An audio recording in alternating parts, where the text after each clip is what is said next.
An update on our mission to the Sun. Preparations continue for Orion's upcoming flight test. And a science chat about two upcoming out-of-this-world encounters. A few of the stories to tell you about this week at NASA. Signals from our Parker Solar Probe indicate the spacecraft is alive and well after skimming by the Sun at just 15 million miles from our star's surface. A status beacon sent on November 7th indicates all instruments are running and collecting science data. Parker will study the Sun's corona to solve long-standing mysteries and should help improve forecasts of space weather, which can affect spacecraft and astronauts in orbit, as well as communications on Earth. Our Kennedy Space Center in Florida received the European service module for our Orion spacecraft from Germany on November 6th.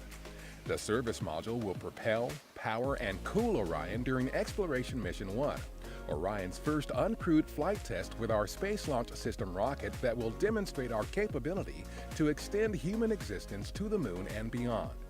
NASA and the European Space Agency will participate in a November 16th event at Kennedy to mark the arrival of the service module. That event will air live on NASA television and the agency's website at 9 a.m. Eastern Standard Time. We teamed with the U.S. Navy and others for the seventh in a series of tests off the California coast to verify and validate procedures and hardware needed to recover Orion after it splashes down in the Pacific Ocean when it returns from deep space exploration missions. A test version of Orion was used to evaluate recovery operations in various conditions. There are 2 more recovery tests planned for this series. On November 5th, our administrator Jim Bridenstine gave keynote remarks at National Geographic Society headquarters in Washington, D.C. before a showing of the Project Mars competition's short films and National Geographic's Mars series.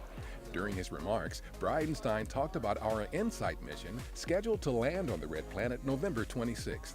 This InSight lander is critical to a future human exploration activity on the surface of Mars.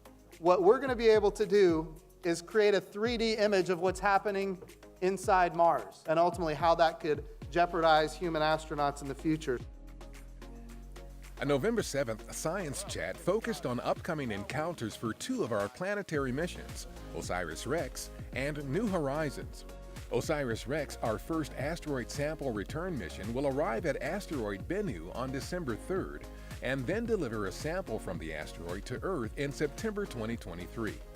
On New Year's Day 2019, our New Horizons spacecraft will make the farthest space probe flyby in history when it encounters Kuiper Belt object Ultima Thule, which is approximately 4 billion miles from Earth.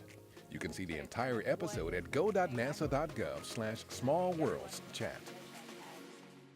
These flight cable harnesses assembled at our Langley Research Center in Virginia will be used by the Mars Entry, Descent, and Landing Instrumentation 2, or MEDLEY 2, during our Mars 2020 mission's entry through the Red Planet's atmosphere.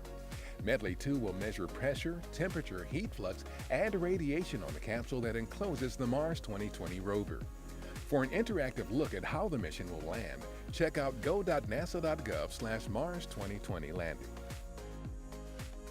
That's what's up this week at NASA. For more on these and other stories, follow us on the web at nasa.gov/talk.